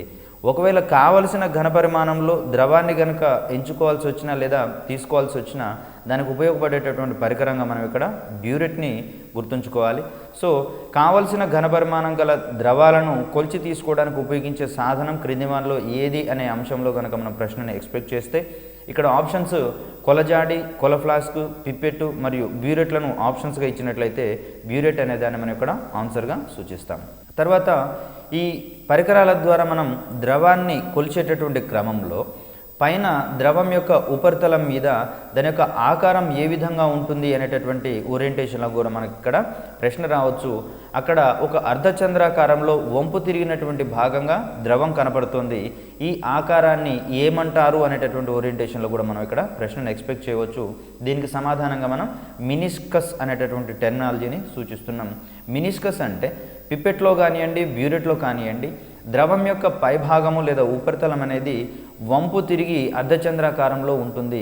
ఈ ఆకారాన్ని మనం ఇక్కడ మినిస్కస్గా పరిగణిస్తాం. తర్వాత ఈ ఘన పదార్థాలకు సంబంధించి కానివ్వండి లేదా ద్రవ పదార్థాలకు సంబంధించి కానివ్వండి ఆయా వస్తువులలో ఉండేటటువంటి పదార్థం యొక్క పరిమాణాన్ని తెలియజేసే ఒక భౌతిక రాశి మనం ఇక్కడ ద్రవ్యరాశి అనేటటువంటి అంశాన్ని ఇక్కడ మనం గుర్తుంచుకోవాలి. అంటే పదార్థంలో ఉండే ద్రవ్యం యొక్క పరిమాణాన్ని మనం ఇక్కడ ద్రవ్యరాశిగా చెప్పుకుంటాము. దీనికి సంబంధించి ఆ వస్తువు మీద పనిచేసేటటువంటి భూమి యొక్క గురుత్వాకర్షణ ప్రభావం వల్ల కలిగేటటువంటి ఒక అంశంగా మనం ఇక్కడ బరువును చెప్పుకుంటాము. అంటే పదార్థానికి సంబంధించినటువంటి రెండు అంశాలను కనుక మనం గమనించినట్లయితే ఇక్కడ ద్రవ్యరాశి మరియు బరువులను ఇక్కడ మనం సూచిస్తాము.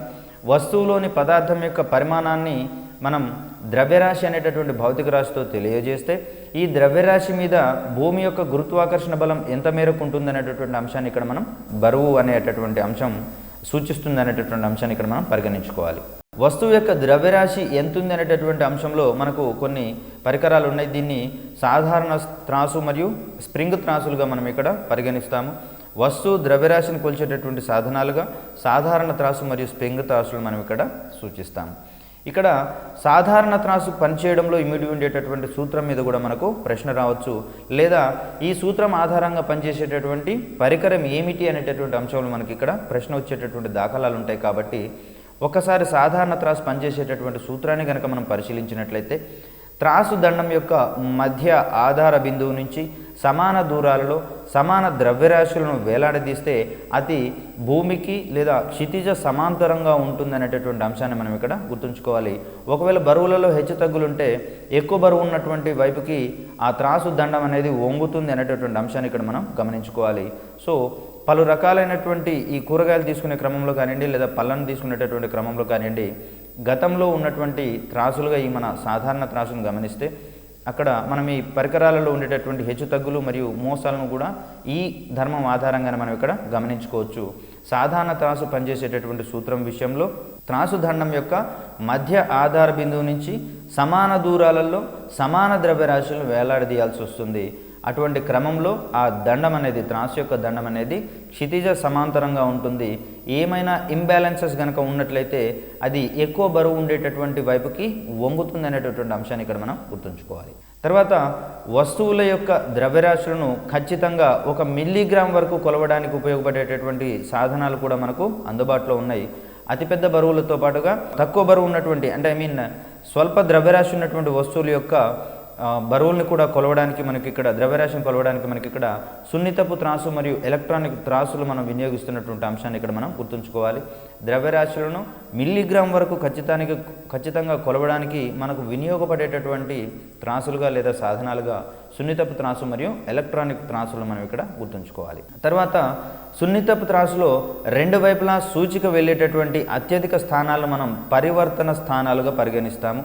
ఇక్కడ ఒక అనలిటికల్ క్వశ్చన్గా క్రింది వానిలో సత్యమైనదేది అసత్యమైనదేది అనేటటువంటి అంశంలో మనకి ఇక్కడ ప్రశ్నను ఎక్స్పెక్ట్ చేసుకునే అవకాశాన్ని ఇక్కడ మనం గమనించుకోవాలి.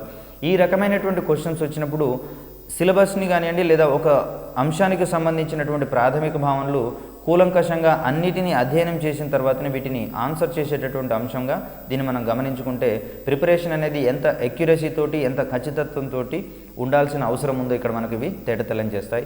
సున్నితపు త్రాసులో ఇరువైపులా సూచిక వెళ్ళేటటువంటి అత్యధిక స్థానాలని మనం ఇక్కడ పరివర్తన స్థానాలుగా చెప్పుకుంటాము.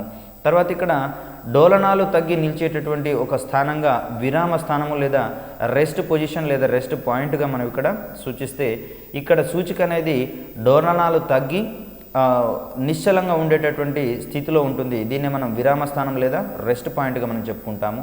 తర్వాత సమానమైనటువంటి పళ్ళ్యాలు ఖాళీగా ఉన్నప్పుడు వచ్చేటటువంటి విరామ స్థానంగా రెండు వైపులా ఉంచినటువంటి సమానమైనటువంటి పళ్ళ్యాలు ఖాళీగా ఉన్నప్పుడు వచ్చేటటువంటి విరామ స్థానంగా మనం శూన్య స్థానంగా మనం ఇక్కడ చెప్పుకుంటాం. అంటే దీన్ని శూన్య విరామ స్థానము జీరో రెస్ట్ పాయింట్గా మనం ఇక్కడ గుర్తుంచుకోవాలి.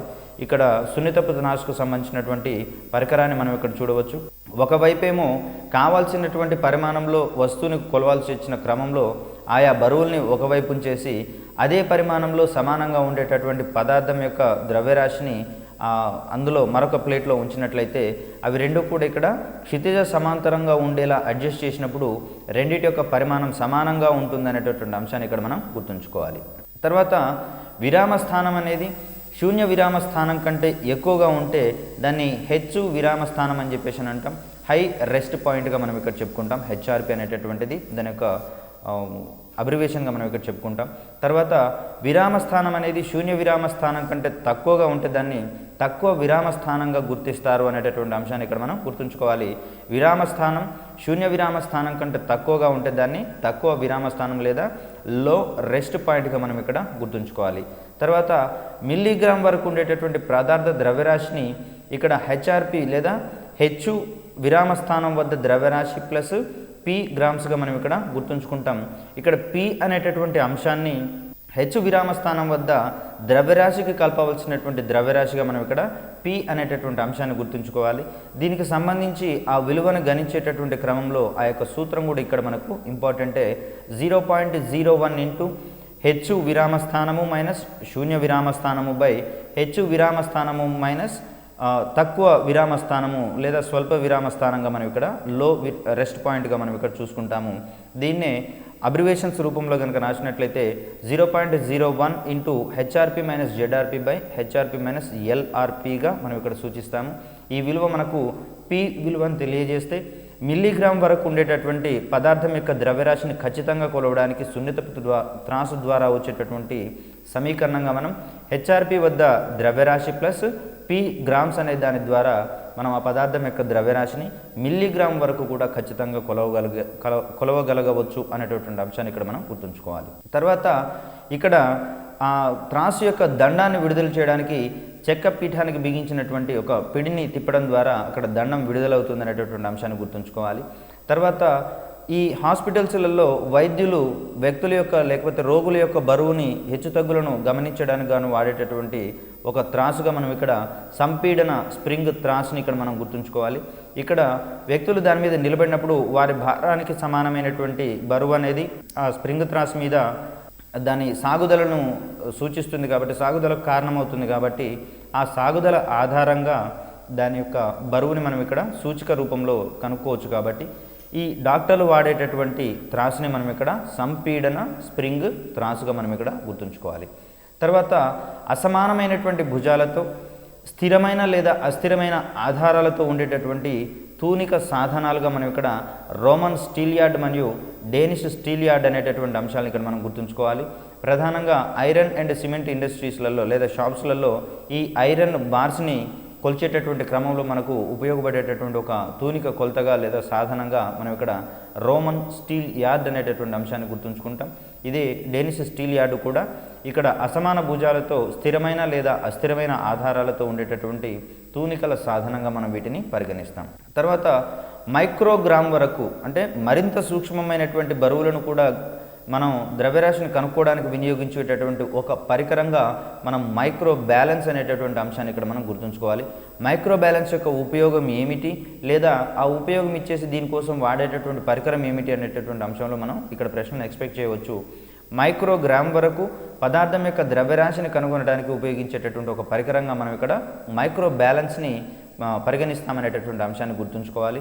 తర్వాత కాలానికి సంబంధించి ఒక ఖచ్చితమైనటువంటి డెఫినేషన్ కనుక మనం చూసినట్లయితే ఏదైనా ఒక రెండు సంఘటనల మధ్య ఉండేటటువంటి ఆ అవధిని లేదా సమయాన్ని మనం ఇక్కడ కాలంగా చెప్పుకుంటాం.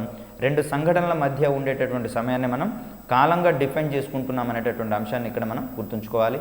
ఇక్కడ కాలాన్ని గణించేటందుకు లేకపోతే దాని యొక్క ప్రామాణికంగా చెప్పుకునే క్రమంలో ఒక పురిలేని సన్నని దారము చివర బరువైన గోళము కలిగి ఒక ఆధారం నుండి వేలాడబడేటటువంటి ఒక పరికరాన్ని గురించి మనం ఇక్కడ చెప్పుకోవాలి. దీన్ని మనం సామాన్య లోలకంగా చెప్పుకుంటాం, సింపుల్ పెండ్యులంగా మనం ఇక్కడ చెప్పుకుంటాం. ఒక పురిలేని సన్నని దారము చివర బరువైన లోహము కలిగి లేదా గోళము కలిగి ఒక ఆధారం నుంచి వేలాడదీయబడినటువంటి ఒక పరికరంగా మనం ఇక్కడ సామాన్య లోలకాన్ని చెప్పుకుంటాము. దీని ద్వారా భూమి యొక్క గురుత్వాకర్షణ విలువలను మనం కనుగొనేటటువంటి అంశాన్ని ఇక్కడ మనం గుర్తుంచుకోవాలి. ఇక్కడ ఆధార బిందువు నుంచి లోలకం యొక్క గురుత్వ కేంద్రం వరకు ఉండేటటువంటి దూరాన్ని మనం లోలకపు పొడవుగా చెప్పుకుంటాం. చాలా వరకు మనకు అభ్యర్థులకు ప్రిపరేషన్లో వచ్చేటటువంటి కన్ఫ్యూజన్ ఏంటంటే లోలకం యొక్క చివరి పాయింట్ వరకు కూడా మనం ఇక్కడ దాని యొక్క పొడవును తీసుకోవడానికి మనం పొరపాటు పడుతూ ఉంటాం. కానీ ఇక్కడ లోలకపు గోళం యొక్క చివరి బిందువు వరకు కాకుండా అక్కడ ఆధార బిందువు నుంచి లోలక గోళం యొక్క గురుత్వ కేంద్రం వరకు మాత్రమే ఈ లోలకం యొక్క పొడవుగా మనం పరిగణించాల్సి వస్తుంది. లోలకానికి సంబంధించినటువంటి కొన్ని ప్రాథమిక భావనలు కనుక మనం పరిశీలించినట్లయితే అందులో ముఖ్యమైనది డోలనము అనేటటువంటి అంశాన్ని ఇక్కడ మనం గుర్తుంచుకోవాలి. ఇక్కడ ఒక కంపనము మరియు ప్రతి కంపనాన్ని కలిపినప్పుడు అక్కడ వచ్చేటటువంటి ఒక అంశంగా డోలనాన్ని చెప్తాం. అంటే డోలనంలో ఒక కంపనం ఉంటుంది, అదేవిధంగా ప్రతి కంపనం కూడా ఉండేటటువంటి అంశాన్ని ఇక్కడ మనం గుర్తుంచుకోవాలి. ఇక్కడ వస్తువుల యొక్క ఆవర్తన చలనం ఆధారంగా కాలాన్ని కొలిచేటటువంటి కొన్ని సాధనాలు మనం ఇక్కడ చూడవచ్చు. ఈ ఆవర్తన చలనాన్ని మొట్టమొదటిగా గుర్తించినటువంటి శాస్త్రవేత్తగా మనం గెలీలియో యొక్క పరిశోధనలు గుర్తుంచుకోవాలి. తను ఒకసారి చర్చికి వెళ్ళినప్పుడు చర్చి దగ్గర వేలాడదీసినటువంటి ఒక దీపం అనేది క్రమకాలాలలో క్రమ చలనాన్ని చేస్తున్నటువంటి అంశాన్ని, ఊగుతున్నటువంటి అంశాన్ని గమనించి తదుపరి పరిశీలన ఆధారంగా తను ఈ లోలక చలనాలకు సంబంధించినటువంటి భావనలను పెంపొందించినటువంటి అంశాన్ని ఇక్కడ మనం గుర్తుంచుకోవచ్చు. ఈ కంపన చలనాలకు సంబంధించి మొట్టమొదటగా ఈ విషయాల్ని వెలుగులోకి తీసుకొచ్చినటువంటి శాస్త్రవేత్తగా మనం గెలీలియోని పరిగణిస్తాము. వస్తువుల ఆవర్తన చలనం ఆధారంగా కాలాన్ని కొలిచేటటువంటి సాధనాలుగా మనం సన్ డయల్ నీటి గడియారము, అదేవిధంగా లోలక గడియారము మరియు చేతి గడియారాలు, తర్వాత పరమాణు గడియారాలకు సంబంధించినటువంటి అంశాలను ఇక్కడ మనం గమనించుకోవచ్చు. తర్వాత సమయాన్ని అత్యంత ఖచ్చితంగా మెజర్ చేసేటటువంటి గడియారాలుగా మనం ఇక్కడ పరమాణు గడియారాలకు అత్యధిక ప్రయారిటీ ఇచ్చేటటువంటి అంశాన్ని గుర్తుంచుకోవాలి. తర్వాత ఈ పరమాణు గడియారాలు అనేటటువంటి వాటిని కృత్రిమంగా మానవుల యొక్క అవసరాల కోసం వినియోగించేటటువంటి లేదా రూపొందించేటటువంటి ఉపగ్రహాలలో కాలాన్ని ఖచ్చితంగా మెజర్ చేయడానికి వాడేటటువంటి గడియారాలుగా ఈ పరమాణు గడియారాలు పనిచేస్తాయనేటటువంటి అంశాన్ని ఇక్కడ మనం గుర్తుంచుకోవాలి.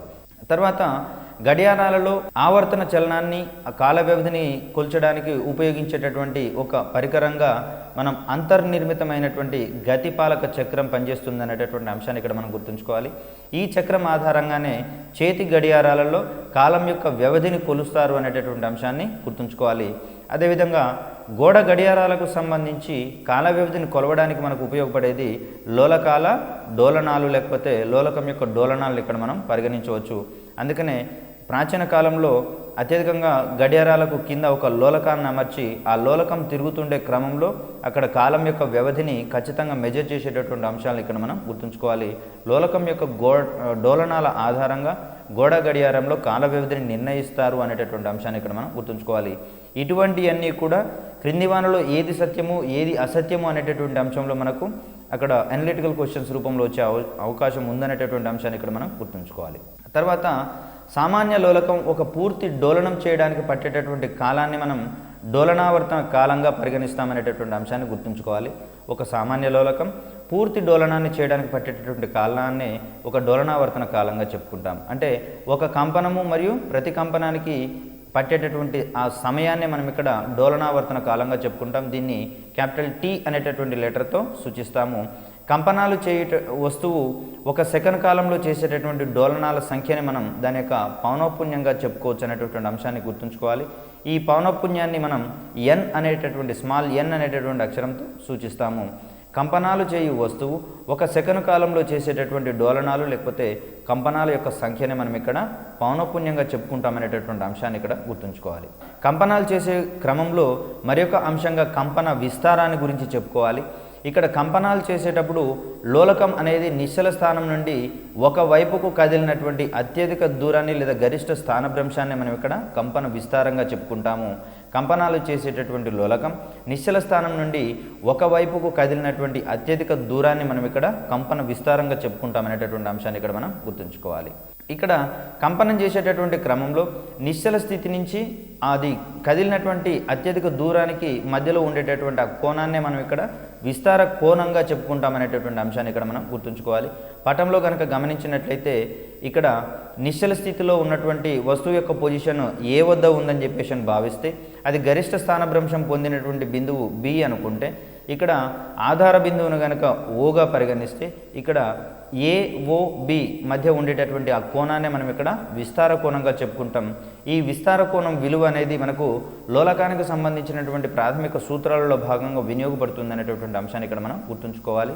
ఇక్కడ నిశ్చల స్థితిలో ఉన్నటువంటి లోలకము గరిష్ట స్థానభ్రంశం చెందినటువంటి రేఖలు ఈ రెండింటికి సంబంధించినటువంటి కోణంగా మనం విస్తార కోణాన్ని డిఫైన్ చేసుకుంటాం. తదుపరి లోలక సూత్రాలకు సంబంధించినటువంటి ప్రాథమిక అంశాలను కనుక మనం గమనిస్తే క్రింది వానిలో లోలక సూత్రానికి సంబంధించి సరి అయినది ఏది లేదా సరి అయినది కానిదేది అనే అంశంలో మనకు ప్రశ్న ఎక్స్పెక్ట్ చేయవచ్చు. దీంట్లో స్థిరమైన పొడవు గల లోలకం యొక్క డోలనావర్తన కాలం కంపన పరిమితి మీద ఆధారపడి ఉండదు అనేటటువంటి అంశాన్ని ఇక్కడ మనం గుర్తుంచుకోవాలి. స్థిరమైన పొడవు గల లోలకం యొక్క డోలనావర్తన కాలం దేని మీద ఆధారపడి ఉండదు అనేటటువంటి అంశంలో ప్రశ్న కనుక మనం ఎక్స్పెక్ట్ చేస్తే కంపన పరిమితి మీద ఆధారపడి ఉండదు అనేటటువంటి అంశాన్ని ఇక్కడ మనం గుర్తుంచుకోవాలి. దీనికి సంబంధించి ఒక పరిమితి ఏంటంటే ఇక్కడ కంపన విస్తార కోణం అనేది 5 డిగ్రీల కంటే మించరాదు అనేటటువంటిది ఒక పరిమితిగా మనం ఇక్కడ గుర్తుంచుకోవాలి. తర్వాత లోలక సూత్రాలకు సంబంధించి రెండవ సూత్రాన్ని కనుక మనం గమనిస్తే స్థిరమైన పొడవు గల లోలకం యొక్క డోలనావర్తన కాలము గోళం యొక్క బరువు ఆకారము పరిమాణము మరియు అది చేయనటువంటి లోహంపై ఆధారపడి ఉండదు అనేటటువంటి అంశాన్ని ఇక్కడ మనం గుర్తుంచుకోవాలి. అంటే స్థిరమైన పొడవు గల లోలకం యొక్క డోలనావర్తన కాలం దేని మీద ఆధారపడదు అనేటటువంటి అంశంలో మనం ఇక్కడ ప్రశ్న ఎక్స్పెక్ట్ చేయవచ్చు. గత పరీక్షలలో ఈ ప్రశ్న వచ్చినటువంటి దాఖలాలు ఉన్నాయి కాబట్టి ఏ అంశాల మీద ఆధారపడుతుందో తెలిస్తే ఆధారపడినటువంటి అంశాన్ని మనం ఈజీగా ఐడెంటిఫై చేయవచ్చు. లేదా క్రింది వానిలో దేని మీద ఆధారపడుతుంది అనేటటువంటి అంశంలో కూడా మనం ఇక్కడ ప్రశ్న ఎక్స్పెక్ట్ చేయవచ్చు. అంటే గోళం యొక్క బరువు కానివ్వండి లేకపోతే ఆకారం కానివ్వండి దాని యొక్క పరిమాణము మరియు అది చేయబడినటువంటి లోహంల మీద ఈ లోలకం యొక్క డోలనావర్తన కాలం ఆధారపడి ఉండదు అనేటటువంటి అంశాన్ని ఇక్కడ గుర్తుంచుకోవాలి. ఈ సూత్రానికి సంబంధించినటువంటి ఒక పరిమితిగా మనం ఇక్కడ ఆ లోహపు గోళం అనేది లేకపోతే లోలక గోళం అనేది బెండు మాదిరిగా తేలికగా ఉండకూడదు అనేటటువంటి అంశాన్ని ఇక్కడ మనం గుర్తుంచుకోవాలి. ఇది ఈ రెండవ సూత్రానికి సంబంధించినటువంటి ప్రధానమైనటువంటి పరిమితిగా మనం ఇక్కడ గుర్తుంచుకోవాలి. తర్వాత మూడవ లోలక సూత్రానికి సంబంధించినటువంటి అంశాలను కనుక మనం పరిశీలించినట్లయితే లోలకం యొక్క పొడవు అనేది డోలనావర్తన కాలం యొక్క వర్గానికి అనులోమానుపాతంలో ఉంటుందనేటటువంటి అంశాన్ని ఇక్కడ మనం గుర్తుంచుకోవాలి. లోలకం యొక్క పొడవు డోలనావర్తన కాలం యొక్క వర్గానికి అనులోమానుపాతంలో ఉంటుంది అనేటటువంటి అంశాన్ని గుర్తుంచుకుంటే ఇక్కడ √L/T అనేటటువంటి విలువ ఒక స్థిరమైనటువంటి సంఖ్యను సూచిస్తుంది లేదా L/T² యొక్క వాల్యూ ఇక్కడ స్థిర సంఖ్యను సూచిస్తుంది అనేటటువంటి అంశాన్ని ఇక్కడ మనం గుర్తుంచుకోవాలి. దీన్నే మనం సమీకరణ రూపంలో కనుక రాసినట్లయితే L is proportional to T² అనేటటువంటి అంశాన్ని లేకపోతే √L is proportional to T అనేటటువంటి అంశాన్ని ఇక్కడ మనం గుర్తుంచుకోవాలి. ఇక్కడ సెకండ్ల లోలకానికి సంబంధించినటువంటి ప్రాథమిక భావనలు కొన్ని పరిశీలించినట్లయితే అసలు సెకండ్ల లోలకం అంటే ఏమిటి అనేటటువంటి అంశంలో ప్రశ్న మనం ఎక్స్పెక్ట్ చేయవచ్చు. ఒక్కొక్క డోలనానికి 2 సెకండ్ల కాలం పట్టేటటువంటి ఒక లోలకాన్ని మనం ఇక్కడ సెకండ్ల లోలకంగా చెప్తాం. నథింగ్ బట్ దీన్ని మరొక రకంగా చెప్పాల్సి వస్తే సెకండ్ల లోలకం యొక్క డోలనావర్తన కాలం ఎంత అనేటటువంటి అంశాన్ని కనుక మనం పరిగణలోకి తీసుకుంటే ఆ విలువ 2 సెకండ్లు ఉంటుంది అనేటటువంటి అంశాన్ని ఇక్కడ మనం చూడొచ్చు. అంటే సెకండ్ల లోలకం ఒక కంపనాన్ని చేయడానికి 1 సెకండ్ కాలం పడుతుంది, ఒక ప్రతికంపనం చేయడానికి 1 సెకండ్ కాలం పడుతుంది అనేటటువంటి అంశాన్ని ఇక్కడ మనం గుర్తుంచుకోవాలి. లేదా సింప్లీ సెకండ్ల లోలకం యొక్క డోలనావర్తన కాలం ఎంత అనేటటువంటి అంశంలో ప్రశ్న కనుక వస్తే దీన్ని 2 సెకండ్ల కాలంగా చెప్పుకుంటాం. అయితే వాస్తవానికి సాధారణంగా తక్కువ పరిజ్ఞానంతో ప్రిపేర్ అయ్యేటటువంటి ఓరియంటేషన్లో కనుక మనం ఈ ప్రశ్నను కనుక చూస్తే సాధారణ అభ్యర్థి సెకండ్ల లోలకం యొక్క డోలనావర్తన కాలం అంటే ఖచ్చితంగా 1 సెకండ్ పెట్టేటటువంటి అవకాశం ఉంది. కాబట్టి ఇక్కడ వాస్తవం యొక్క విలువ మనం 2 సెకండ్లుగా గుర్తుంచుకునే ప్రయత్నం చేయాలి. తర్వాత సెకండ్ల లోలకం సగం కంపనానికి పట్టేటటువంటి కాలాన్ని మనం ఇక్కడ 1 సెకండ్గా మనం ఇక్కడ గుర్తుంచుకుంటాం. అంటే ఒక కంపనం కానివ్వండి, ఒక ప్రతికంపనానికి కానివ్వండి పట్టేటటువంటి సమయాన్ని మనం ఇక్కడ 1 సెకండ్గా చెప్పుకుంటాం. ఇక్కడ సెకండ్ల లోలకంలో సాధారణంగా లోలకం యొక్క పొడవుని 100 సెంటీమీటర్లుగా మనం ఇక్కడ పరిగణిస్తాము. 100 సెంటీమీటర్లు పొడవు ఉండి అదేవిధంగా 2 సెకండ్ల డోలనావర్తన కాలం ఉన్నటువంటి లోలకంగా మనం ఇక్కడ సెకండ్ల లోలకాన్ని చెప్పుకుంటాం. తర్వాత సాంద్రతకు సంబంధించినటువంటి మరికొన్ని అంశాలను కనుక మనం ఇక్కడ పరిశీలిస్తే ఈ సాంద్రత అనేది ఘన పదార్థము మరియు ద్రవ్యరాశుల మీద ఆధారపడుతుంది అనేటటువంటి అంశాన్ని ఇక్కడ మనం గుర్తుంచుకోవాలి. ఘన పదార్థము మరియు ద్రవ్యరాశుల మీద ఆధారపడి ఉండేటటువంటి ఒక రాశిగా మనం ఇక్కడ సాంద్రత అనేటటువంటి ఒక అంశాన్ని గుర్తుంచుకుంటాము. ఇక్కడ సాంద్రతకు సంబంధించినటువంటి నిర్వచనం కూడా మనకి ఇక్కడ క్వశ్చన్ ఏరియాలో ఒక ప్రధానమైనటువంటి అంశంగా ఉంది. ఘనపరిమాణం కలిగినటువంటి పదార్థం యొక్క ద్రవ్యరాశిని మనం ఇక్కడ సాంద్రతగా డిఫైన్ చేసుకుంటాము. దీనికి సంబంధించినటువంటి ఫార్ములాను కనుక చూసినట్లయితే సాంద్రత ద్రవ్యరాశి బై ఘనపరిమాణం అని చెప్పుకుంటాము. అంటే ఘనపరిమాణం కలిగినటువంటి వస్తువు యొక్క ద్రవ్యరాశిని మనం ఇక్కడ సాంద్రతగా చెప్పుకుంటాము. భౌతిక శాస్త్రంలో ఈ సాంద్రత యొక్క ప్రభావము ఎక్కువగా ఉంటుంది. అదేవిధంగా వాతావరణానికి సంబంధించి వివిధ రకాలైనటువంటి ద్రవ వాయు పదార్థాల యొక్క సాంద్రత మీద మనకు క్వశ్చన్స్ వచ్చేటటువంటి అంశాలను ఇక్కడ మనం గమనించుకోవాలి. ఇక్కడ సాంద్రతకు సంబంధించి సిజిఎస్ పద్ధతిలో దాని యొక్క ప్రమాణాలు ఏ విధంగా ఉన్నాయి అనేటటువంటి అంశంలో మనం ఇక్కడ ప్రశ్నను ఎక్స్పెక్ట్ చేయవచ్చు. గ్రామ్ ఫర్ సీసీగా మనం ఇక్కడ చెప్పుకుంటాం, లేదా గ్రామ్ ఫర్ ఘనపు సెంటీమీటర్లు అనే వాటిని ఇక్కడ సాంద్రత యొక్క ప్రమాణాలుగా మనం చెప్పుకుంటాము. దీనికి సంబంధించి ఎంకేఎస్ లేదా ఎస్ఐ పద్ధతిలో ప్రమాణాలు కనుక మనం గమనించినట్లయితే కిలోగ్రామ్ బై మీటర్ క్యూబ్గా లేదా కిలోగ్రామ్ బై ఘనపు మీటర్లుగా మనం ఇక్కడ సాంద్రత యొక్క ప్రమాణాలను మనం ఇక్కడ గమనిస్తాము. అదేవిధంగా నీటికి సంబంధించి నీటి యొక్క సాంద్రత ఎంత ఉంది అనేటటువంటి అంశంలో మనం ప్రశ్నను కనుక ఎక్స్పెక్ట్ చేస్తే ఈ విలువని 1 గ్రాము పర్ ఘనపు సెంటీమీటర్ లేదా 1 గ్రామ్ పర్ సెంటీమీటర్ క్యూబ్గా మనం ఇక్కడ సూచించాల్సి వస్తుంది. అత్యధిక సాంద్రత కలిగినటువంటి పదార్థంగా మనం ఇక్కడ పాదరసాన్ని నిర్వచిస్తాము. పాదరసం యొక్క సాంద్రత 13.6 ఘనపు సెంటీమీటర్లుగా మనం ఇక్కడ గుర్తుంచుకోవాలి. తర్వాత పదార్థాల యొక్క సాంద్రతను నీటి సాంద్రతతో పోల్చినటువంటి క్రమంలో ఇక్కడ సాపేక్ష సాంద్రత లేదా తారతమ్య సాంద్రత అనేటటువంటి అంశాన్ని గుర్తుంచుకోవాలి. సాపేక్ష సాంద్రత లేదా తారతమ్య సాంద్రతను మనం పదార్థ సాంద్రత బై నీటి సాంద్రత లేదా పదార్థ సాంద్రతను నీటి యొక్క సాంద్రతతో భాగహారం చేయడం ద్వారా మనకి ఇక్కడ దాని యొక్క విలువ వస్తుంది అనేటటువంటి అంశాన్ని గుర్తుంచుకోవాలి. సాపేక్ష సాంద్రత లేదా తారతమ్య సాంద్రత పదార్థ సాంద్రత బై నీటి సాంద్రత. ఇక్కడ సాపేక్ష సాంద్రతకు ప్రమాణాలు అడిగిన క్రమంలో ఏ ప్రమాణం ఇచ్చినా కూడా అందులో ఒక ఆప్షన్గా లేవు అనేటటువంటిది ఆన్సర్గా ఉంటుంది. ఆ క్రమంలో సాపేక్ష సాంద్రత అనేది ఒక నిష్పత్తిని సూచిస్తుంది కాబట్టి ఇక్కడ దానికి ప్రమాణాలు ఉండవు అనేటటువంటి అంశాన్ని గుర్తుంచుకోవాలి. ఇక్కడ ద్రవాల యొక్క తారతమ్య సాంద్రత లేదా సాపేక్ష సాంద్రతను కనుగొనేటటువంటి క్రమంలో ఏ పరికరాన్ని వినియోగిస్తాం అనేటటువంటి అంశంలో ప్రశ్న కనుక వస్తే దీనికి సంబంధించి మనం సాంద్రత బుడ్డి అనేటటువంటి అంశాన్ని ఇక్కడ మనం గుర్తుంచుకోవాలి. ఇక్కడ ద్రవాల తారతమ్య సాంద్రతకు సంబంధించి ఒక ఈక్వేషన్ని కనుక మనం ఇక్కడ సూచించినట్లయితే లేదా ఫార్ములాను సూచించినట్లయితే ద్రవంలో ఉన్న సాంద్రత బుడ్డి ద్రవ్యరాశి బై నీటిలో ఉన్న సాంద్రత బుడ్డి ద్రవ్యరాశి ఈ రెండు విలువలను మనం కంపేర్ చేయడం ద్వారా భాగహారం చేయడం ద్వారా ఆయా ద్రవాల యొక్క తారతమ్య సాంద్రత విలువను మనం గణించవచ్చు అనేటటువంటి అంశాన్ని ఇక్కడ మనం గుర్తుంచుకోవాలి.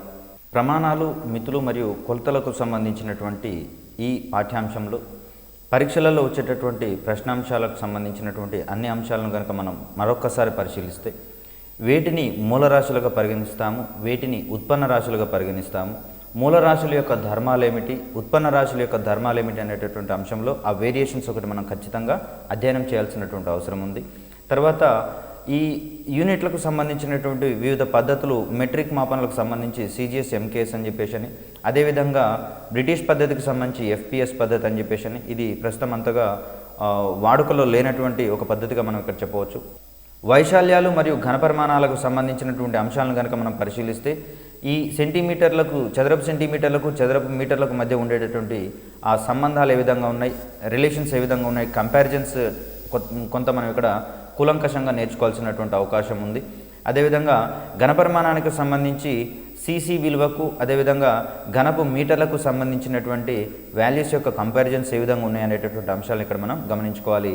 ఘనపరిమాణాలకు సంబంధించి ద్రవాలను కొలిచే క్రమంలో ఆ లీటర్లకు మరియు సెంటీమీటర్లకు సంబంధించినటువంటి కంపారిజన్స్ ఏ విధంగా ఉన్నాయి, పోలికలు ఏ విధంగా ఉన్నాయి అనేటటువంటి అంశంలో కూడా మనం ఇక్కడ ప్రశ్నలు ఎక్స్పెక్ట్ చేయవచ్చు.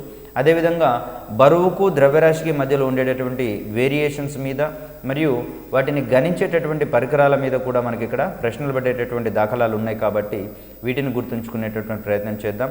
అదేవిధంగా లోలకానికి సంబంధించినటువంటి లోలక సూత్రాలు మరియు లోలకానికి సంబంధించినటువంటి ప్రాథమిక భావనలు, తర్వాత సాంద్రత అనేది ఏ ఏ అంశాల మీద ఆధారపడి ఉంటుంది, దాని యొక్క ఉపయోగం ఏ విధంగా ఉంటుంది, సాపేక్ష సాంద్రత లేక తారతమ్య సాంద్రతకు సంబంధించినటువంటి సూత్రం ఏమిటి, అదేవిధంగా సాంద్రతకు సంబంధించినటువంటి ప్రమాణాలు ఏమిటి అనేటటువంటి అంశాలలో మనకు క్వశ్చన్స్ పడుతున్నాయి కాబట్టి ఈ యొక్క అంశాలను ఓవరాల్గా కనుక మనం రివిజన్ చేసుకున్నట్లయితే, అదేవిధంగా ప్రశ్నల యొక్క సరళి ఏ విధంగా ఉంటుందో మనం ఒక అవగాహనకు వచ్చేటట్లుగా మన యొక్క ప్రిపరేషన్ కనుక పూర్తి చేసుకుంటే ఈ టాపిక్ అనేది మార్కులు సాధించడానికి, అదేవిధంగా ఉద్యోగాలను కూడా సంపాదించడానికి మిక్కిలి ఉపయుక్తంగా ఉంటుంది అనేటటువంటి అంశంలో ఈ టాపిక్ అనేది మనకు చాలా యూస్ఫుల్ అవుతుంది అనేటటువంటి అంశాన్ని గుర్తుంచుకోవాలి.